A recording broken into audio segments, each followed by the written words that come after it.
We used to say in Igbo, onye ọrụ ya kwụọrọ amala ife ọ na-alụ, meaning that when your Kurukere movement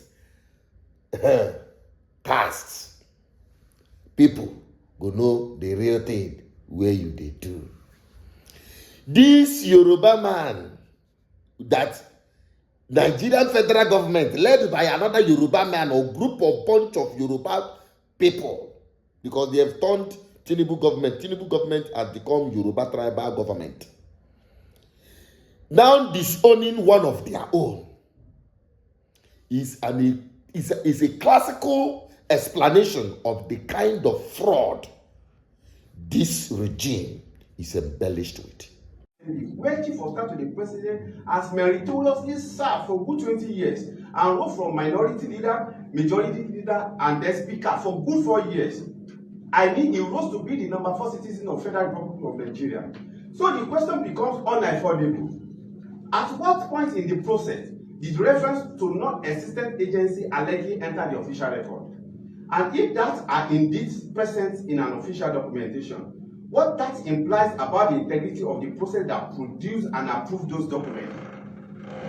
For President Bola Ahmed Tinubu to assented his signature to a budget that includes a non-existent agency, according to his chief of staff, is an embarrassment to this advocating government. My distinguished media practitioner, why the question persists regarding administrative process, budget lines, and institutional communication allegedly connected to this agency, if it doesn't exist? The same acclaimed non-existent agency have domiciliary, pounds, and treasury single account, all domiciled in the central bank of Nigeria. So what Chief of Staff is telling Nigerians is that the CBN governor, with his 4 deputies, 16 capable directors, and over 5,300 staffs are clueless not to have dictated a fraudulent document for opening accounts. We don't want to hear anything happen to this man or he died mysteriously, because he's about to expose Tinubu and his bandwagon of APC fraudulent government. Since this news had been trending, I didn't bother to say too much about it. I say, nah, them. But I cannot resist, because as you dey watch am, more evidence are coming out. This man in question, summoning, ambassadors of different countries. Number one, he has his office at the Federal Secretariat. The man they are disowning that he is a fraud government, appointing another fraud, as the case might be, because that is what it is. Yes. How come he has an office at the Federal Secretariat? What a fraud. How come he was able to have an operational account with the central bank? How come? How come? Because waiting we know here for this country, happening under this regime.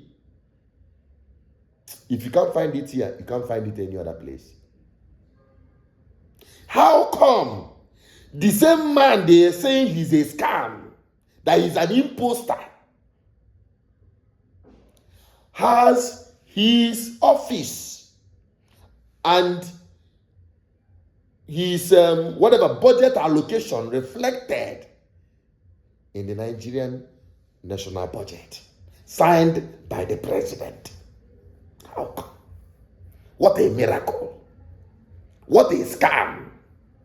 Scamming itself, a fraud, can only produce fraud. In a system, from a government that the number 1 person have not exonerated himself from forgery. How do you expect this thing not to happen? I just get curious and I'm asking Nigerians who are expecting anything better from this regime. You will say, oh, we know, that is what it is. It is what it is, Yes, that is what it is. Nigeria is a fraud. And I'll keep saying it. And Nigerians will continue being the mother and the victims, while the political class will continue being the scammers and the beneficiaries of your stupidity.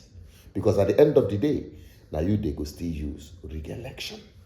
Now that place, it matters most. That is why I'm not just talking to expose these people. It is nothing new. I am not surprised. I say I'm surprised because of this thing that I'm a fool. And if you say you are even surprised, you have not even seen the worst of it. But the problem is with the people. That is where I have my issue. It's not even about the political class. It is about the people. Who they are mumu na factory fitted. Because once the election reach, they go share you small money and you recycle the same people in power. And tomorrow, you continue being victims. Let me just keep this for now and have you reflect on it. Help me share this video. And I'll continue bringing you this insightful message. There is only one way out. Ballot revolution. Not just an election, but a revolution. To stage a fight and a war and a battle against this impunity once and for all. If you like, continue in your tribal bigotry, na your business.